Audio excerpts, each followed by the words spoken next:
会，同学会健康，欢迎参加57健康同学会。今天我们要来讲呢，我们的人一生当中啊，有1/3在做的事情。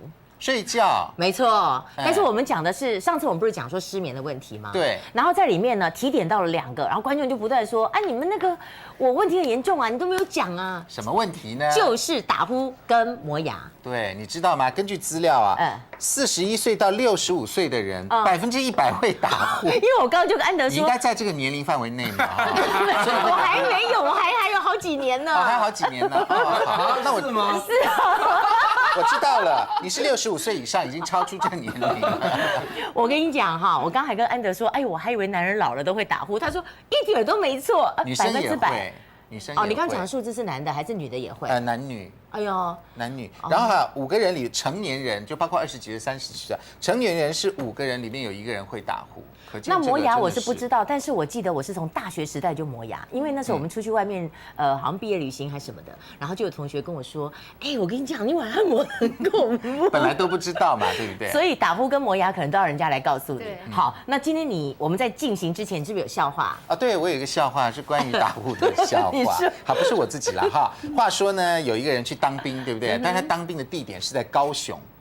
那结果放假只放1天，常有那种无聊的假嘛，放1天。那他家在台北啊，总不能回台北，对不对？就想说啊，那就到垦丁去玩一下好了。是，那就要住旅馆，对不对？但结果没想到旅馆都爆满，后来好不容易找到一个民宿。是，那民宿老板他就说啊，只要睡1晚就好了，随便哪里睡都可以。那民宿老板就说好，刚好有一个房间是双人床，但是里面已经有人睡在里面了。好，那你愿不愿意这个委屈一下？那个阿兵哥就说好啊，那我就委屈一下好了。大家挤一挤。但是那个人呢？很会打呼哦，声音很大声，你可能要容忍一下，你可能会睡不着。好，那个阿兵哥就想说，没关系，我去看看好了。一去看，哇，那个真的床上睡了一个大胖子，然后结果那个人打呼的声音真的很大。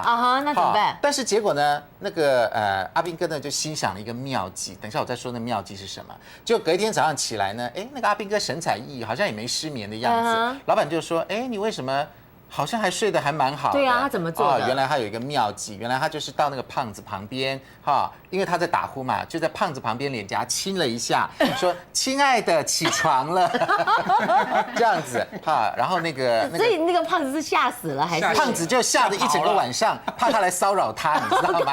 就胖子就不敢睡觉了，就阿兵哥就睡得很香甜。哎呀，这个方法不错，这个方法真的不错，方法高招，对不对？对，所以可见。那你现在如果有打呼的话，你要不要亲他一下？然后说：“亲爱的，快起床。”没有，我只有一次，我觉得他打呼的声音，因为我在想，哎，以前我都不懂那个，然后健康同学会以后，我就有一天听到他打呼，我想他会不会是会呼吸中止啊？我就说呼吸中止，醒。他醒过来了吗？他说干嘛？我说你好像在打呼，他就继续睡。对，打呼的人通常不知道自己在打呼。对啊，那可是我们也不要那么穷紧张，要不然有人一下被叫醒说。我常常以前坐公车或坐捷运的时候很累，然后就被自己的打呼声就醒过来，你知道吗？但是不晓得那个声音到底有多大，因为看4下好像也没有人发现我在打呼。我猜那个声音能够让自己醒过来，应该是很大声，对不对？应该是很丢脸的，但就安慰自己说啊，应该不大声，都没有人看，因为你可能到一醒过来，所有人都假装没有听到，对，就假装没听到。其实看哇，这个人但是我要问一下老师，有可能自己会被自己的打呼声给惊醒吗？好，我们来看到今天保健室主任潘怀忠潘博士，大家好。还有我们健康教育第18章的老师，也是台湾睡眠医学会的秘书长，也是星光医院的睡眠中心主任。好，我们来看到呢，林医师来到现场，第2次来了，已经是第2次来到现场了，对，然后我们再来看到的就5年7班的全佳丽，大家好。佳丽是不是前一阵子游学，然后现在再来回来上课这样子？对，就是游学了很久，游学了一段时间。我们再看5年5班的刘俊耀，大家好，大家健康。我现在看这样子就有打呼的。我本来常常在想说啊，俊耀讲健康哦，他好像感觉比较不健康，怎么讲健康？可是我最近越来越佩服你，因为我觉得你是由奢反俭，一个很好的例子。对，因为以前打呼非常严重，所谓的严重，尤其是喝完酒喝完酒的打呼是非常严重，但自己都不知道。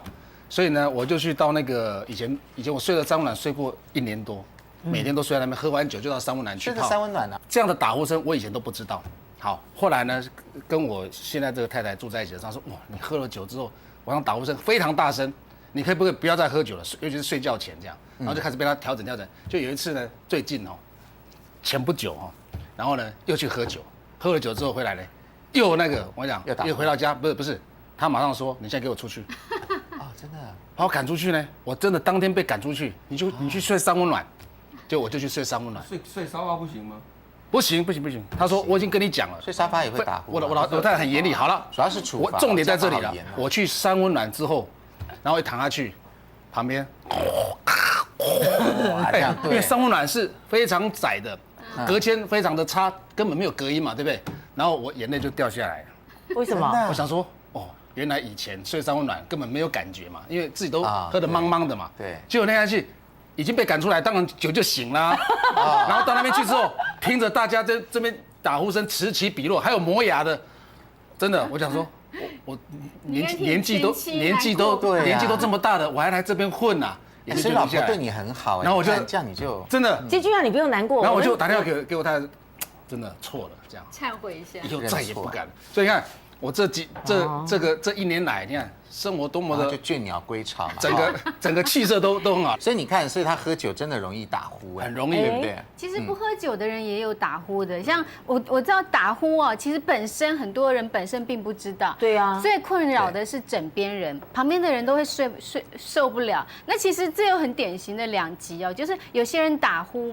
会吵到太太受不了，就最后就变成分房睡，你睡你的，我睡我的。那也有那种先生打呼非常非常的规律，然后让太太睡得非常的好。啊，还有这样子。催眠，对。然后先生只要出差他就睡不着，于是就想出一个方法，然后就把录下来，把先生的打呼声录下来。这样子啊？被念狂吗？对吗？没有，他。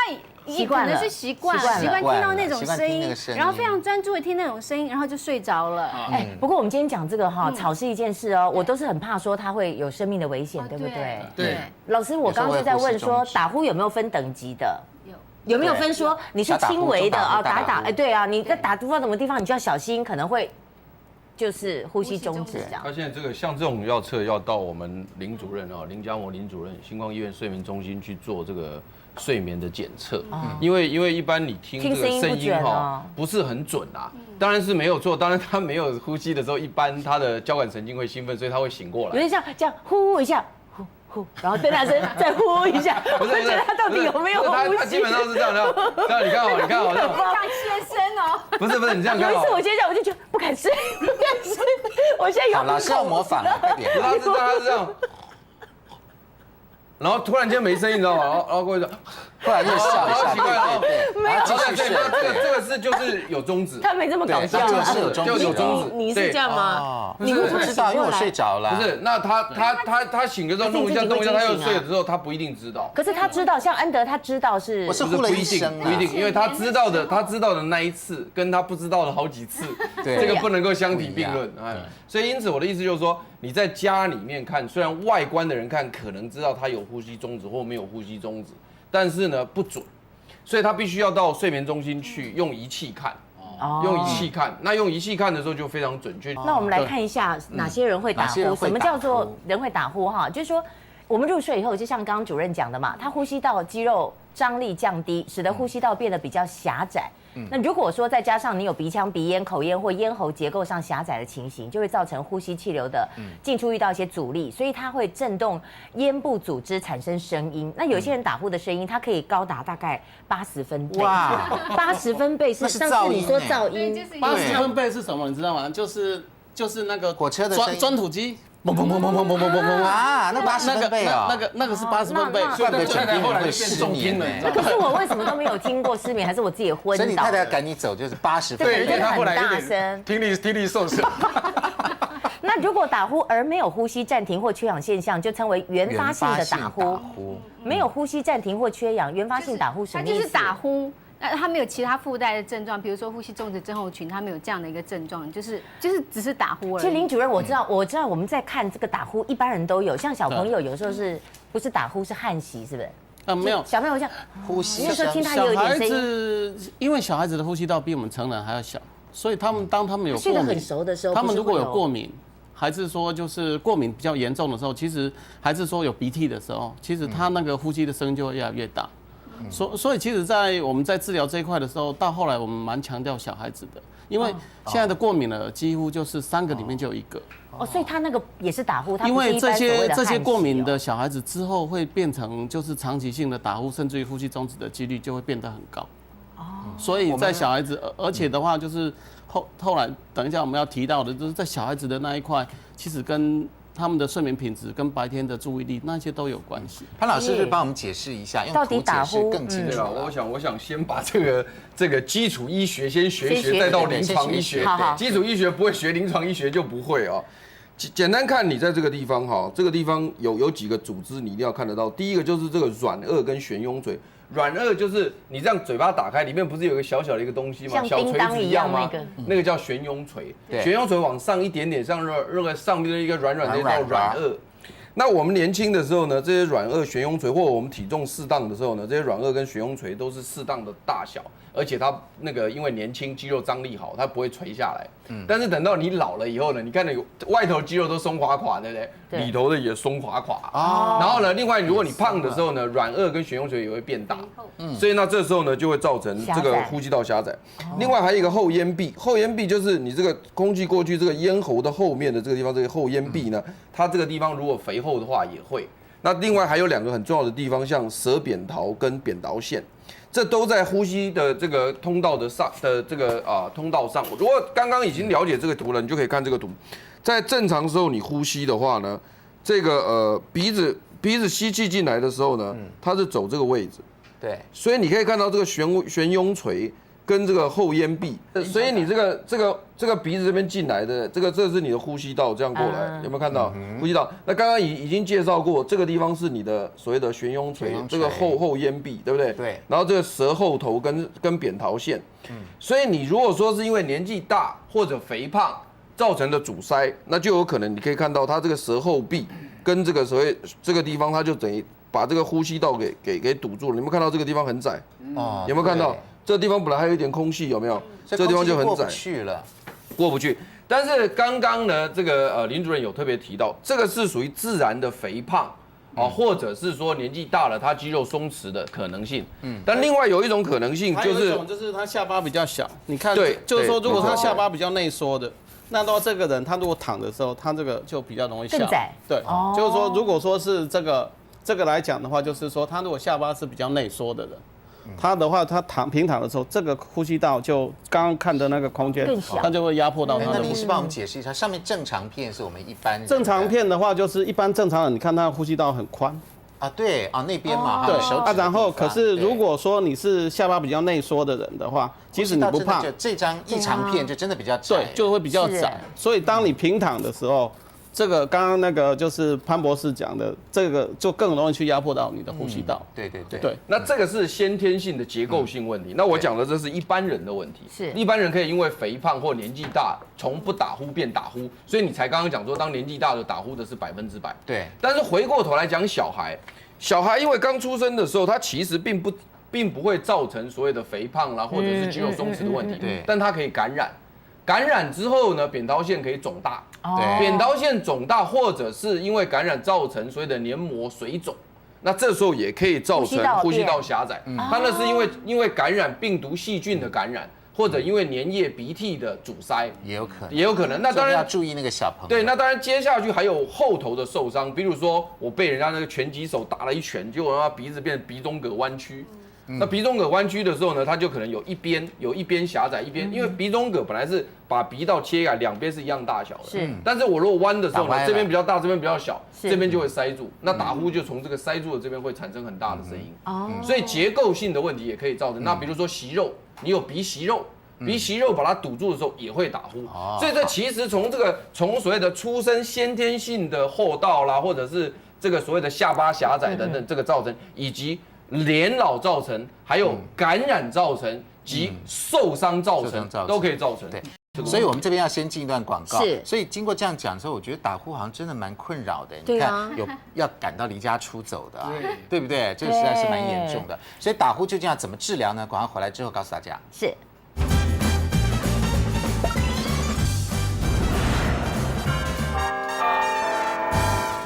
欢迎回到57健康同学会。刚刚讲到打呼这个问题，看起来男人女人都有，而且呢40岁以上又有。然后刚刚又说小朋友也有，所以家里面的观众朋友特别注意哦，不要说啊，大家说我小宝贝睡得好熟哦，你看他那个汗息声很熟，哇，搞了半天可能是过敏。不过是不是一般的小朋友呼吸声是都比较重，那不见得是打呼，对不对？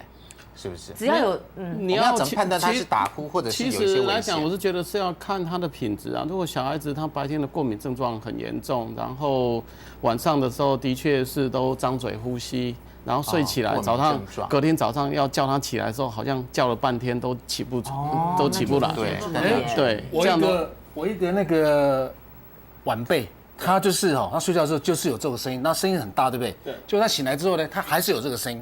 后来去检查说是鼻中隔弯曲啊。就刚刚老师讲的这个例子。就是这个啊，他是不是拳击手啊？被打？不是，小朋友小女生啊，小女生先天的，那有些是先天的。对。那我们现在可不可以来做这个测验，一题一题来看，观众朋友就更理解哈。哪一些人容易打呼？我们今天列出了好多样哦。第一个。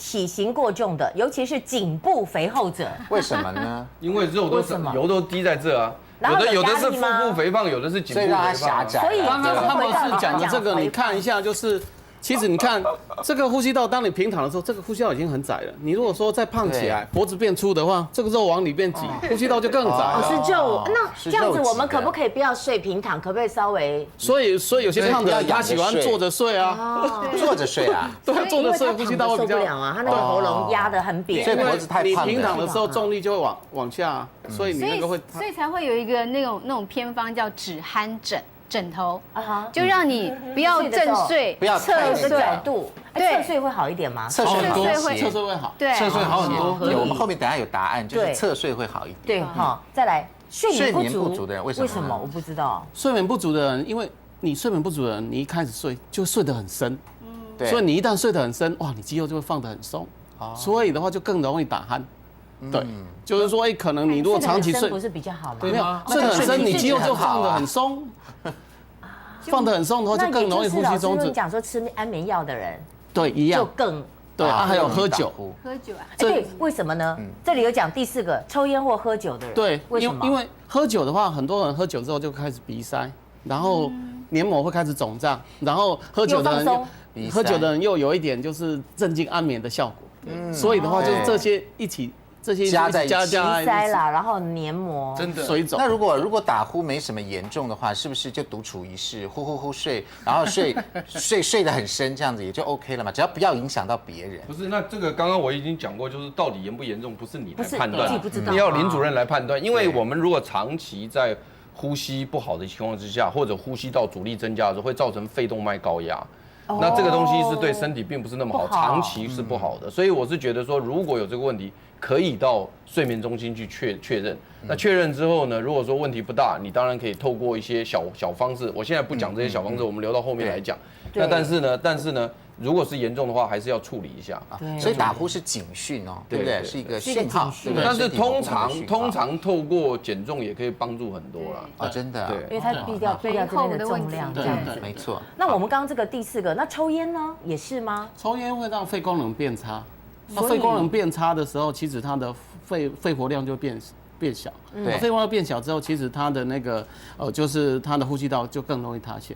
就是说塌陷，好可怕，呼吸道塌陷。就更你老公有抽烟，对，所以这已经够了。我现在告诉他，我就故意不想跟他讲话，说你干嘛那么生气？我说我在准备，万一哪一天怎么样，我很生气，我就这样讲。做久了以后啊，你老公被你逼的可以编一本康健杂志了，对不对？自己出一本了。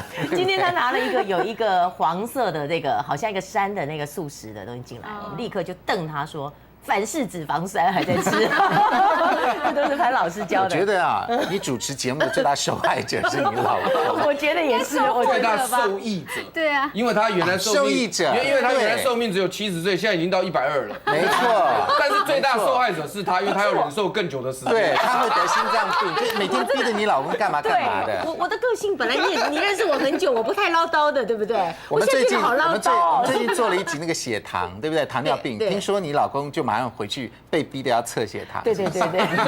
好可怕。然后我不断的说，为什么那时候120的时候不知道呢？你现在已经超过了126，你已经无法回复。对对对。你为什么不早一点发现？所以今天晚上他可能睡眠品质很差，因为你会拿录音机把他的打呼声音录下来，然后给林主任听。基本上我老公名言就说，你都讲的一样，你要不要把它录下来，直接放给我听？好，第3点跳回来。第3点对，你看哦，不是我们要唠叨男生哦，男生真的要注意，男人比女人更容易打呼，为什么？这到底是为什么？对啊，那个男性荷尔蒙的关系，因为如果男性荷尔蒙的话比较强，就是兴盛的。你看美国那些那个美式足球的，哇，每一个都是脖子都超粗的，然后哇都很有男性象征，所以那些人他的那个就是男性的荷尔蒙的都分泌都很强盛，所以男性荷尔蒙会让这个整个的就是脖子变粗，然后肩膀会变宽，所以这些来讲，这些因素都不利于说呼吸。那动物的那个海象根本没有脖子可言，他们会不会打呼？或者相扑的人，相扑对不对？对。那他们娶的老婆都那么小，我觉得他们老婆好可怜啊。老婆就不用睡了。对啊，相扑不是都很不会啊，你只要老婆在上面就可以了。这大家讲掉啊，这跟我们主题无关。班老师，好，再来。还有沙发床可以睡哦。好，沙发。第5点。中年以后的人比年轻人容易打呼。好，这点刚刚听老师讲就知道，跟年纪有关，因为什么都松弛了。都松弛。再来哈，就是感冒、鼻塞还有鼻过敏患者就会打呼，对不对？就是回到我们刚刚老师讲的那个学历，我刚刚已经讲过了。所以我们同样的人在感冒期间，比如鼻子不通啊什么，根本就更容易打呼。因为鼻塞的话会张嘴呼吸，你张嘴呼吸的话，那个舌头就往下掉了。所以，因为你如果闭嘴的呼吸的时候，那个舌头那个牙齿还会含住舌头。那当你张嘴呼吸的时候，舌头就往后掉。那有时候我们因为感冒而鼻塞，对不对？不得不用嘴巴呼吸，那会不会有什么危险呢？怎么样来避免？其实来讲的话，那时候就是。如果是这些人，大部分真的是比较没有办法，就是可能就是睡觉前的时候，可能要洗一洗鼻子，会比较舒服一点。就是现在不是有一些仪器会可以洗鼻子的那种，就是不要让它。你想想看哦，你刚刚问的一个问题就是说我张嘴呼吸跟用鼻子呼吸有什么差别？等于你在问这个嘛？嘴巴这个蛮宽的，当然没有，当然是不好，因为第一个你自己能够感觉到的就是你会非常的干，口干，你一定会非常的干，对，因为事实上我们的鼻子有非常多的功能。今天我们不讲鼻子了，有空讲一集鼻子。鼻子它有很多的功能，它从鼻毛开始到湿润、温度，它都做很多工作。所以今天你不管在什么样的情况之下，进去的空气到肺部都会让肺部觉得很快乐。原因就是因为有鼻道，它有很多功能。我们的空气清净机，包括控温、控湿跟除颗粒，它都做到了。嘴巴都不行，嘴巴不行。嘴巴就显然你一看到就没有过滤的装置，对，但像除湿控温也没有鼻子来得好，所以因此你就会感觉到非常的干燥，所以通常来讲用嘴巴呼吸呼到最后都会很难过，就是要一直喝水，就很不舒服。所以像我是鼻过敏的这种患者，你是哦，对，鼻过敏病都有，对啊，鼻子不好，然后慢性支气管都有，但是呢，有时候很严重的时候并没有喝酒啊，但是呢还是鼻塞。那我太太就会准备一个，就是一个不知道什么东西啊，夹鼻子的，有看过那个，不是夹，把它扩张，是粘住鼻子之后呢，然后他就把你整个鼻子就往外撑开了，撑开之后呢，马上就通了。哦，真的吗？对，在美国叫 Breathe， 就是我刚刚讲的那个美国那个，他在国外买美国足球员就是他们因为运动量很大。所以他们要增加自己的那个气流量，所以他就是都会在鼻子上都会粘这个，鼻子上粘的，然后把鼻子撑开，对，把那个上面对，所以那个是有用的喽，很有用，可是呢不好睡。为什么？一开始你不习惯，像我已经现在不是翻过来，我就是侧睡嘛，那侧睡的时候有时候你会去动啊，它那个因为有一个坚硬片，对不对？有一个硬片。他就会去弹簧片，对，会去刺到自己，对，就是很困扰啊。对，我听过那种鼻子塞住，然后用嘴巴呼吸，然后他早上起来，他每天早上起来要放一杯水，因为整个舌头都干掉，他把舌头泡在水里面，然后那有多可怜？对，非常的可怜，就是要先把鼻过敏给治好。对，所以鼻子过敏，鼻子过敏，很难好。真的。所以鼻子过敏的人可能睡觉品质也就不好。对，看到那个小孩子，你有没有照顾过小孩子？那个如果感冒流鼻水，整个晚上我都在抱啊。接下来我们还有那个避免打呼9大招要教给观众朋友。对，这个招数很重要，我们先进入广告，而且还有仪器。对，马上回来。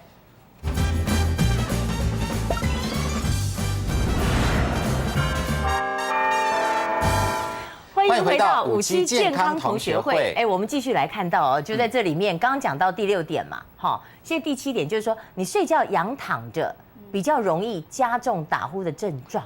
所以如果你有打呼的话，你不要这样仰着睡。老师觉得呢？是要侧睡。现在事实上有一个小招数，待会你的这个竹子打完9大招就没有这一招。这一招其实是在英文的原文资料里面写出来的，就是说因为仰躺的时候，确实像刚刚林主任所讲的，他的整个舌头是往下坠的，所以整个重力就是地心引力的关系，使得气道更狭窄。对，所以如果你能够侧躺的时候呢，它就不会往这边坠，它往旁边坠。往旁边坠的话，呼吸道就是开的，走道就清。那可是你睡觉的时候，你怎么知道你是仰躺还是侧躺？对呀。所以这时候很有趣的就是说呢，他把这个叫乒乓球。这个叫乒乓球的一个那个做法，就是在这个床铺上面放一个这个圆圆的一个东西，软软的，但是又不会太硬。所以你一睡的时候，遇到这个东西你不舒服，你就会往边歪。就是在这个下面放一个乒乓球的东西，它就会歪过去。就是有些人是放在那个肩膀，就是放一个乒乓球再缝在睡衣上面，然后就是当你平躺的时候，平躺的时候因为那个很难过，就对，你会侧开，所以你就永远不会那个仰躺，而是侧躺。对，这个方法不错哎。这是写在英文的原文字上面。外面有没有卖那种睡衣已经缝好一个乒乓球？你自己缝啊，就可以来帮你缝啊。那你拿来我帮你缝。卖的是止鼾枕啦，就是那种枕头只能让你侧睡，然后让你不会打鼾，也是让你侧睡的。这倒是好方法。不过侧睡还有要侧一边，尽量就是侧你的右边。为什么？这是我个人的经验，因为心脏边。对，不要去压迫到自己的心脏，所以我侧右边。所以我太太你知道吗？我太太本来睡在我的右边。然后我就说，不要，你们要换。对，因为呢，我看到你我会吓一跳，我赶快转。所以呢，我就结果太太睡在我的左边，所以我看到她吓一跳，我就转到北这边。我觉得你们家问题好像很多。已经怀疑他们夫妻感情到底好不好？对，非常好，非常好。可是刚刚侧睡我要问，侧睡不是容易老化吗？上次老师不是有讲？不会，不会老化哈。所以你比较担心那个，不担心打呼。我比较担心老化。老化担心他的幸福。没有，我担心我自己老化，我就知道，我以为不能侧睡，所以我都躺着睡。对，好。第8个药物会引发打呼或加重打呼的症状。这是什么药？我们平常吃什么药会？安眠药。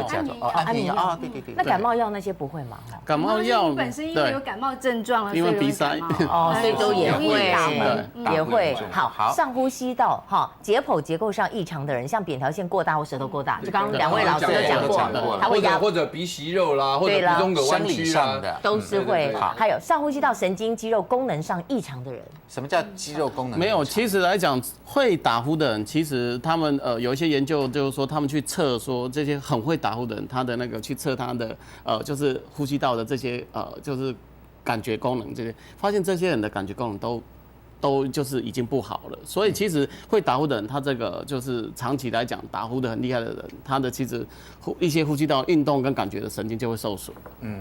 对，所以就会有这样的一个情形。那避免打呼的这些招我们什么时候老师他会讲那个机器？我觉得那很炫就是含在这里面。9招我们赶快讲一下，其实我们刚刚都讲过了，快念了大家要做笔记吗？对，要。来，第一个减轻体重，对吗？一个理想的对。那在国文来讲，大概是 BMI 是25，甚至于要以下，25，因为甚至于要 BMI 23。对，就是说如果以亚洲人来讲，对，就是说可能 BMI 要到25，甚至于23以下，对，就比较好。对，有没有胖应该自己知道吧？像我们都有自知之明，不用测 BMI 就知道。对啊，我算过，你好像是我测了，我是28，对，那还要28是肥胖。以前我还30多哦。哦，那你那是很棒了。那是病态肥胖。老师不要强调那个字眼，我知道这是个病，我知道。哎，那打呼是个病吗？你不是要问这个？打呼是不是病？打呼是病，算是病哦。对那所以大家要特别注意了。还是小心一点。第二个侧睡，对，好，第二侧睡知道。第三个，睡前避免镇定安眠的药物，不要吃安眠药啦。不，但这个也是很头痛的，因为有些人睡不着，那怎么办？那这个就是要请精神科医师处理一下的。所以睡不着跟打呼两害相权取其轻，好。你可能要不是啊，你都睡不着了，打呼还怎么用呢？那睡不着都没有打呼了。对了，所以还是先睡着啦，先求睡着。那就是说，也许就是说避免就是说避免睡眠不足也是一样的概念。你睡眠不足就累。老师讲的说啊，是那个你睡得越深，就打呼的越厉害，睡得就对。越累的时候打呼越厉害。最简单的话就是我们常听人家讲说啊，我很累的时候我才会打呼，但是我不累的时候我就不会打呼。也就是说，当天他因为过度劳累，或者是前几天因为考试熬夜，所以这就他很累。他很累的时候，结果他会打呼，就是你这个睡眠不足。对，其实你这个太官方文字了，就是很累的意思。口语的是很累的意思。了解，避免不要太累了。对了哈，还有避免睡前喝酒，讲过了，把床头抬高10到15公分。这是为什么？这就是床头抬高。没有，因为其实的话就是胖子啦，特别是胖子来讲的话，如果说你抬高的话，其实它是比较不会，舌头比较不会去压迫到呼吸道。哦，你都没有国中没有学那个重力，你如果直接平躺的时候，它的重力完全向下。但是如果你一个斜坡的话，重力因为往那个斜角下去，所以它不会往下，所以这个物理国中物理就学过了。那还要学 sin cosine 吗？对，它有一个仰角，它有一个仰角，所以有差。对，你这样讲对了。他文组的啦，对，你是文组的嘛？是的。对啊，我是丙，所以我没有学过。因为我每次睡觉啊，就不用讲 cosine sin，反正你就睡得着就对了。反正打呼是困扰到别人，从来没有对我造成困扰啊。有道理，你太太很辛苦，对。对，没错。好，再来，我们再看到有感冒或鼻过敏的情况，尽速治疗。对，没错。睡眠必前大吃大喝，怎么？因为其实老实讲的话，你如果睡前的话，就是吃宵夜吃的太那个。其实我想大家如果说睡觉前的话，挺一个大肚子都还没消化，一方面来讲的话，就是代谢会。就是说代谢不掉啊，然后另外一方面也会干扰到你的睡眠品质，因为我们睡觉的时候，其实你等于就是血液都还要跑到就是胃，这样的话其实对你的睡眠品质都会比较差。那这样会打呼哦？对啊，而且的话就是它睡眠品质也会不好，而且的话你更容易肥胖。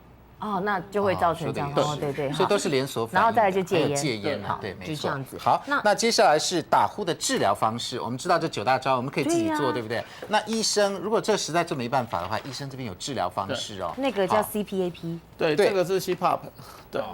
这是什么仪器呢？这是正压的呼吸器啦，就是说像这个来讲，它白天的时候是当那个闹时钟使用。哦，这样子。对，然后你如果说晚上要睡觉的时候要戴的时候，其实就是戴上。哎呦，好像睡觉戴这个睡得着吗？对，好像那个电影什么《危机总动员》里面那个。它这个来讲就是这样子啊。其实来讲，它就是这个是可以吊在床头上面，然后你就是压的时候，就是你如果一压的时候，其实它就开始带动，然后就吹气进去。在你呼吸的时候，会顺便带动机器进。是我们呼吸器，然后它就带动。没有，它是用一个正压去撑开你的呼吸道。这个叫做连续性呼吸道正压呼吸器。正压呼吸器。对。它这个看起来好恐怖，好像是很快。那这个应该是要那个你真的打呼很严重的要戴了，我们一般人应该不用这个哈。他现在是这样的，就是打呼，它有2个很重要的观念。第一个观念是要对症来处理它，不是说下药，因为药现在都不好了哈。对，所以要对症。比如说我们来讲，比如说你是舌头比较容易往后掉的，就是大舌头的。那它就堵住呼吸道了。那你其实，在睡觉前含住一个东西的时候呢，那它就可以把舌头往前拉。好，这叫口腔矫正器。对。那你如果带这个口腔矫正器的话，你看，比如说这边就有，来，那个医生帮我们打开一下口腔矫正器。口腔矫正器的话，就是说它这个口腔，第一次看到，它是一个牙套，跟牙套有点像，跟牙套有点像。它就是说，它就是把你的那个就是下巴，就是就是维持住，然后就是下巴就往前倾的感觉，然后不会往后。老师可以戴戴看吗？对，这是你的吗？可以戴戴看吗。这不是我的，所以不能戴，不能那么脏。不是，那可能是示范用的。其实不脏，那差不这是固多戴一定式的阵子都会这样子。对，这样子。对，固定式的啦，就是它主要来讲就是下巴要往前，然后咬着。它戴起来就会变那样。哎，那这样看起来，那他戴着以后呢，因为睡觉就。对，因为结构的关系，所以会使得对，它会把舌头往前拉，所以因此你就不会把舌头气管就比较对，不会去拉到。通。那这个东西是要用定做的，就是说因为每个人的大小、牙齿形状不一样，然后这个定做的时候呢，要请牙科来做。要请牙科来做。对，那它这个其实是很方便。那我记得好像健保还没有给付，没有，好像没有给付，做一个大概是3万到5万不等。对，这么贵？对，3万到5万不等。我做牙套也没那么贵啊。它不是你那是咬合板而已。对啊，我是咬合板。你这是咬合板。磨牙的是咬合板，它这个是两层对对，所以这个东西就是它可以帮助你改善睡眠的品质，而且不会打呼，所以这是属于舌头或口腔的问题才可以用这个。是。但是如果你是鼻中隔弯曲或者鼻息肉的话呢，那你可以透过，如果鼻息肉其实可以透过手术把它烧掉。那如果鼻中隔弯曲的话，我可以重建鼻中隔。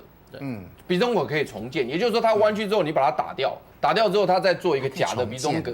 对，因为它本来歪掉，对不对？歪掉之后你把它打掉，因为这个鼻中隔其实很薄，打掉之后呢，不是两边就通了吗？再做一个假的鼻中隔在中间，那这时候就完全两边的孔都一样大了，所以也可以做。所以我的意思就是说，一开始的时候先要针对这个症状来处理。如果是鼻中隔弯曲、鼻息肉，那很好解决。那如果说是那个舌头往后弄的话，我可以带一个口腔矫正器，这些都是要做。那另外还有刚刚我们的9大招也都可以处理。对。但是如果这些都完全没有办法处理的时候，才会用到这个。对。所以你不要以为说一开始就用这个。对啊，吓一跳。那俊耀要不要来示范一下这个正压呼吸器？林主任是因为它真的已经会影响到有生命的问题才要用吧？没有，其实要看严重度了。因为其实我们一般来讲的话，就是在中度的病人，中度呼吸中止的病人，大概他每小时呼吸中止会15次到30次，15次到30次，那就怕危险。对，呼吸中止。对，那这个他们要买回家是不是？还是对，就是在放床头，就是睡觉的时候才戴，就是像哇，1个小时10到15次中止，哎。对啊，可是其实以次数来算的话，就是200次左右大概是中度的，300次以上大概是重度。那我们要到睡眠中心去测，是不是？对，如果我们大家有打呼，自己不知道嘛，不然就是像我刚刚讲的这样。对呀，然后就奇怪，然后又老师好会示范，老师一定是有这个毛病，所以示范那么精彩。我想请问，就是说打呼是不是一定会有呼吸中止？对，打呼其实它只是一个初期的症状，就是那打呼代表是呼吸道变狭窄，然后你越来越大声就越来越狭窄，越来越窄。啊，可是有些人来讲，我遇过有些人，他说我不太打呼，可是他是舌头直接往后掉，就没有声音。那一种时候更可怕，就是所以没有办法说从鼾声就直接去讲说严重度，可是是有这个倾向。好，那现在俊就要来享受一下这个机器，要不要？来，医生帮他戴一下，看看感觉如何？没有，他那个来讲的话，就是说头太大，要把它调松一点吧。对，他这个可以调松。好，对，像其实以前这个打呼的人，在美国在1980年代还流行把那个悬雍垂烧灼，就像刚刚讲的那个，烧掉，把它烧薄一点。有些人是太肥厚了，你躺下去之后，它就塞住呼吸道了，他就把它烧掉。可因为烧掉它毕竟会疼痛，所以这个手术越来越少人去做，而且烧掉也不是一劳永逸的方法，有时候还是会有问题。怎样？这要自己呼是不是？对。它只是一个正压呼吸器，就是去撑开你的呼吸道。它会输送氧气吗？不会。不是，它就是还是要我们呼空气。它是空气，就是加压的空气，它是控制压力。用空气把它呼吸道冲开来。对，所以它是算是一种物理治疗。哦，这样。俊耀是真的感受一下是怎么样？已经睡着了，感觉有比较舒服吗？一样吗？这样。感觉很不错哎，真的吗？因为它的带氧量会增加，所以它等于说它会稍微清醒一点，稍微清醒一点。哎，真的很轻松哎。你如果喝醉酒，你就带这个。不能再喝，再赶出去了，扫地出来了。没有我们想象的说啊，这样可能会睡不着，不会，对不对？哎，不会。会不会很硬啊。不错，不会。这条很，我这个问这一条不要多少钱，会不会很奇怪啊？这条会啊4万块，所以这根会很长，就是没有这个可以放床头啊，所以你可以就是用无痕挂钩挂在床头就可以了。真的，如果对啊，不是你要是假如说你妈妈不常来你们家，一进去看，哇塞，她是得了什么重病啊？什么重病？哇塞，还以为是呼吸辅助器。他说你怎么到今天才告诉我？告诉我啊，对呀。我觉得这个对于那个像我们这种鼻子过敏的人，也有效，应该效果很好，很好哦。因为我自己这样戴，我就觉得说，哎，好舒服鼻子通了。但是这样把压力所谓的越来越上瘾，会变成让身体退化，还是反而是不会，因为其实老实讲，这个来讲主要就是说让你的就是因为你的鼻子越通畅的话，反而就更不会过敏。可是你鼻子越塞的话，反而就是更容易。这个机器会很贵吗？不会啊，就是跟那个一样，也是3到5万的。对我们来讲都是，对我们俩都有那个。所以呢，刘俊耀就是减肥啦，不要喝酒啦，对，然后再戴这个的话，可能那个睡觉品质就更好。对，然后要侧右边睡这样，侧一边，对，这样可能就更好了。对啊。好，我们这边要先进段广告，广告回来之后，我们要讲一个更重要的问题哦，你有的磨牙，对，磨牙也是很恼人的。你也有啊？你有啊？怎么都女生有？好了，那女生是不是比男生容易磨牙？对，不知道磨牙要怎么治疗？哈，广告回来之后告诉大家。好。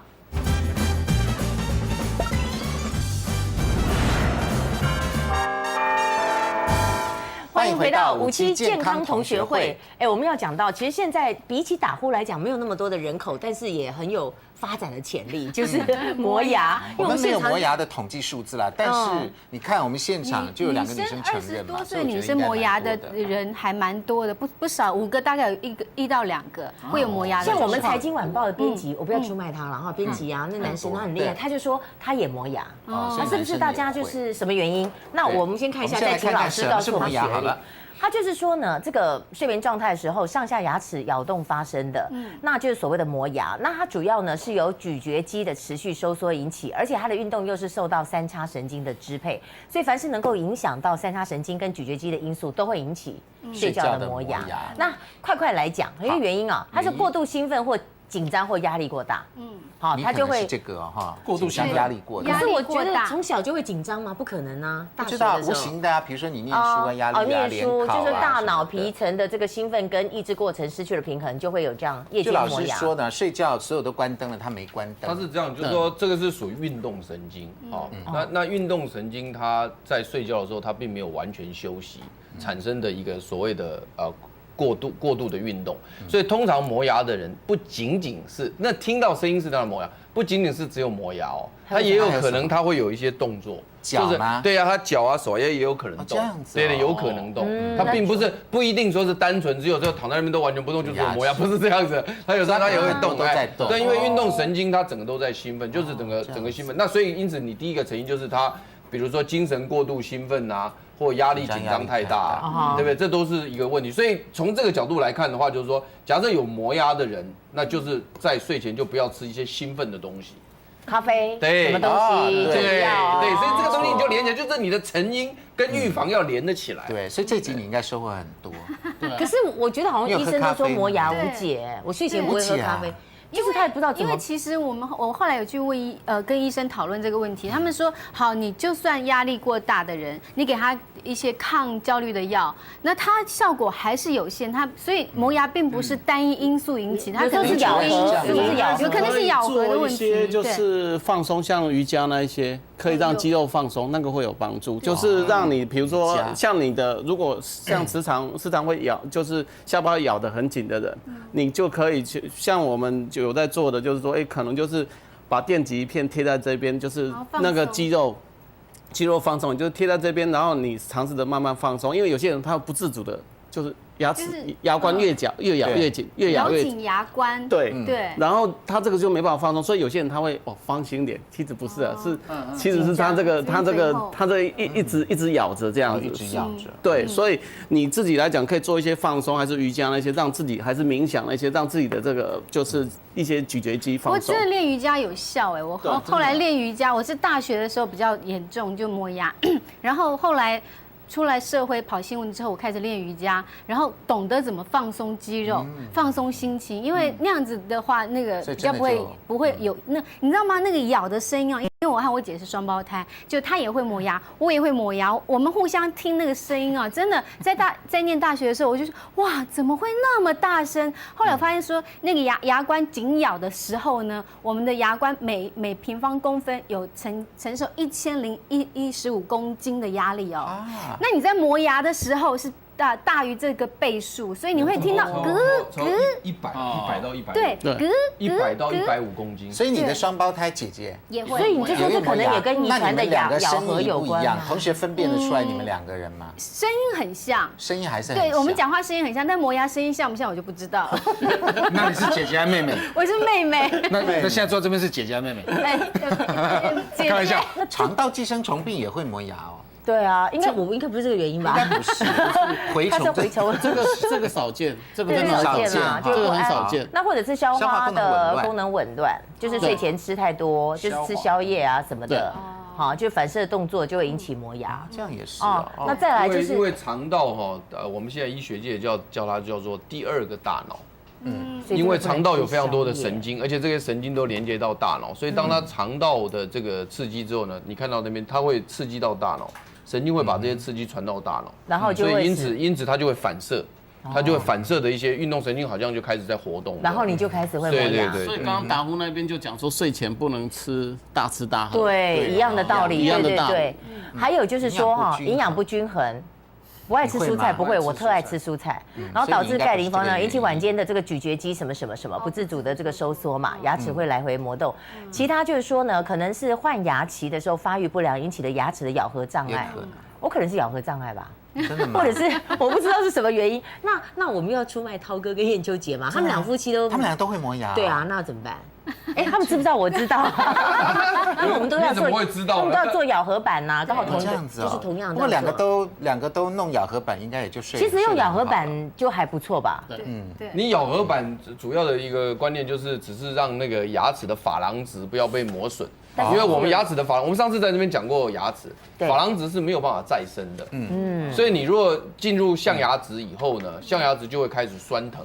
但是它后来是会稍微那个不酸疼，是因为它钝化了，不敏感了。对。但并不是说珐琅质又长出来了。所以你保护珐琅质是非常重要的一道关卡。那但是你的你牙齿的那个咬合肌的那个疲劳还是存在。如果你一直咬的，你还是疲劳。对。所以还是要想办法放松。好的咬合板哈，我自己在大学的时候装了一个咬合板，很有趣哦。我第一次装咬合板的时候，然后那天晚上睡觉，第一次知道叫做流口水。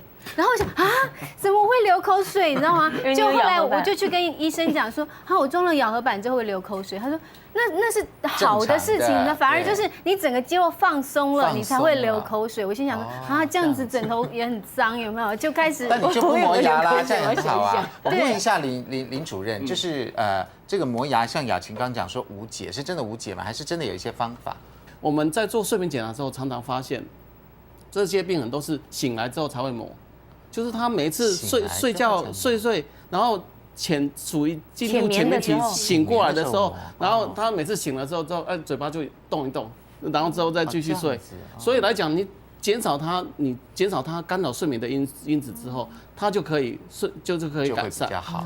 然后还有的话就是它肌肉放松那一块也有帮助。好，我们也来。所以你来看，就是说治疗的这个建议哈，第一个是心理治疗啦，就是说你有心理精神可能会紧张或什么，你可能要放轻松。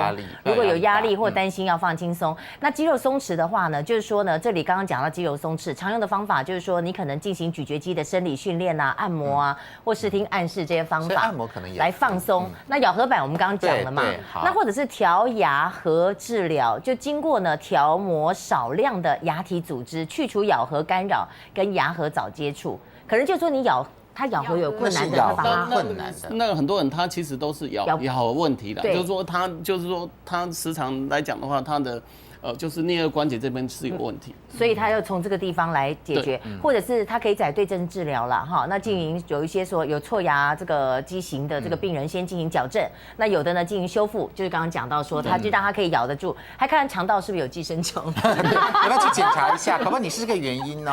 真的吗？然后真相大白，我自己有很多只蛔虫。